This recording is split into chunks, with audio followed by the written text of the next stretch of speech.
This is Miss Andrea. Welcome to CheesePress Publishing. Today I'm going to talk about a topic that has homeschool moms a little uptight right now this time of year, because it is the end of the school year and you have to report what your kids are doing. So the question is, homeschool portfolio or accreditation?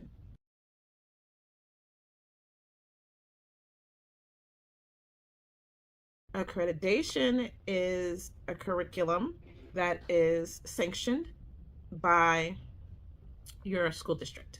It usually means that you're using a curriculum, whether it be a box curriculum or a homeschool company or some kind of homeschool curriculum that is accredited, that, you know, when you use this curriculum, you automatically get credits that will be accepted by any public school. And I'm not going to say any college because it doesn't really matter for college. So by any other public school. So that's what accreditation means, is that the courses that your child is taking are already sanctioned and stamped. And then so you just end up with this little transcript at the end of your journey and all is good with the world, you would think. Accreditation kind of puts your children on the same playing ground with public school and private school students. And that sounds amazing on paper. Colleges don't need it. Colleges are so open to homeschoolers these days. They're actually looking for those unique experiences over that standard piece of paper that looks the same from student to student. And so when you show up with an accredited transcript, there's nothing that makes you stand out. And so if you've had one of these magical homeschool journeys that most homeschoolers have, where you're leaning into the child's strengths, where you're following the child's interests, when you put that in an accreditation format, you lose the joy, you lose the magic, you lose the sauce. You lose the individuality of the student. And so I work with kids all the time making homeschool portfolios, and I have worked with kids in public schools. What I do to fix that standard form is to have them do a resume and to do an essay that leans into that. But as a homeschooler, that should be part of your whole journey and not some kind of addendum that you need to add on.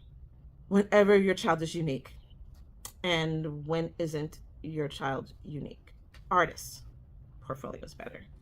Actor, your portfolio is better. Mathematician, a portfolio is actually better, because a real mathematician is going to do 7 math classes versus a standard 4.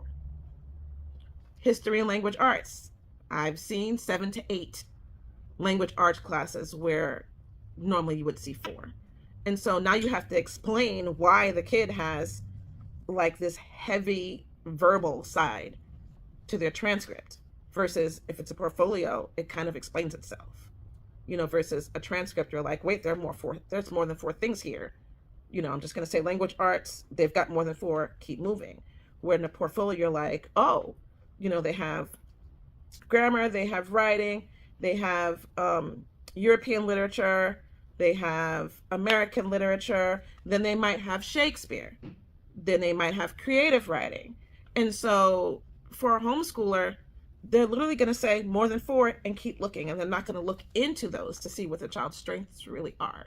It definitely sells the student short, and even though you can make the transcript longer and all those classes can be through an accreditor, it just uniforms the experience when there's nothing uniform about a homeschool experience. And sometimes you want to show that diversity and not make your child, make your butter pecan child into a piece of vanilla ice cream. Do you know what I mean? For the college to just go, same as everyone else. Till next time.